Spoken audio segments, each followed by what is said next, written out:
Hello, I'm Shadi and welcome to my YouTube channel. This is episode 2 of my series called Rooftop Ramblings, where I ramble about random topics from my rooftop.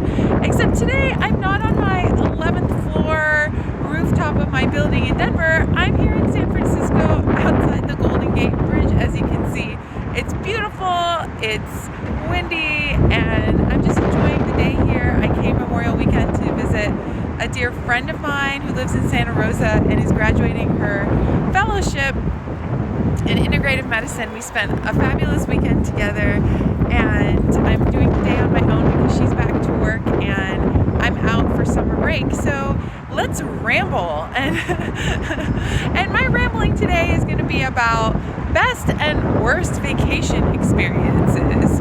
So I remember my worst vacation experience was when I decided to go all the way to Haifa, Israel. And why Haifa, Israel? There's a long story behind that. But what wasn't fun about that experience was an Israeli taxi driver, and I couldn't speak his language, and he thought that I was trying to run out of his taxi and not pay him. And the reason he thought that was because my bank card wasn't working, and he followed me to 4 different banks that I had so much trouble getting the money out to pay him, and he was threatening me to call the local law enforcement and really didn't trust me that I was going to pay him. Long story short,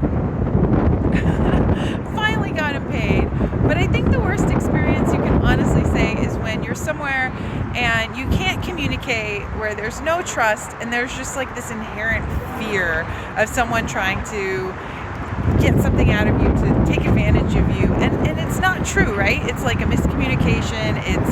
It's like a gap in just understanding one another and one another's good intentions, and that's like the worst experience I've ever had. And I've been to 15 countries, and most of my experiences have been like really positive, so that was just one. And I think it just speaks to this universal like concept of just like having one language, having being able to just think the best in one another, not the worst in one another.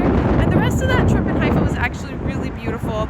It was just that one experience, so it doesn't happen all the time.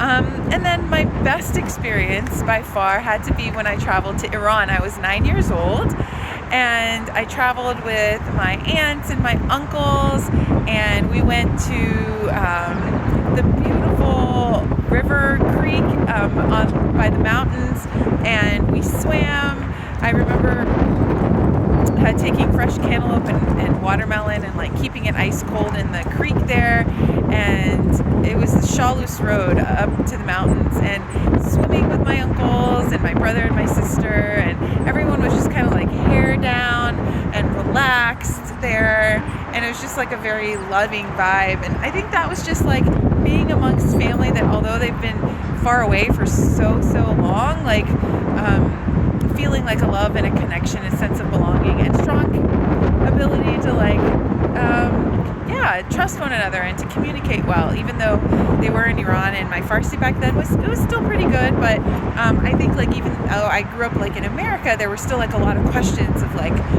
who is this person, like who grew up in another country, a little bit different, but still like the trust was there, the communication was there, and the bond was there. So I think the lesson in traveling is being able to travel with a heart of trust and being able to communicate, and those make like the best experiences, and being able to assimilate and just have wonderful memories and things like that. And I'm here in San Francisco having a wonderful time. I'm assimilating great. The food here is good. People are really friendly. I'm not gonna lie, I see a big homelessness population here, but overall, like, I'm just having a really great time. I just want to eat everything. And the beach has been amazing. I saw a gorgeous sunset last night on Ocean Beach, and I'm just going to continue to have a great time here. But thanks for listening to my Rooftop Ramblings, and I wish you happy travels always. Bye. Thanks for tuning in.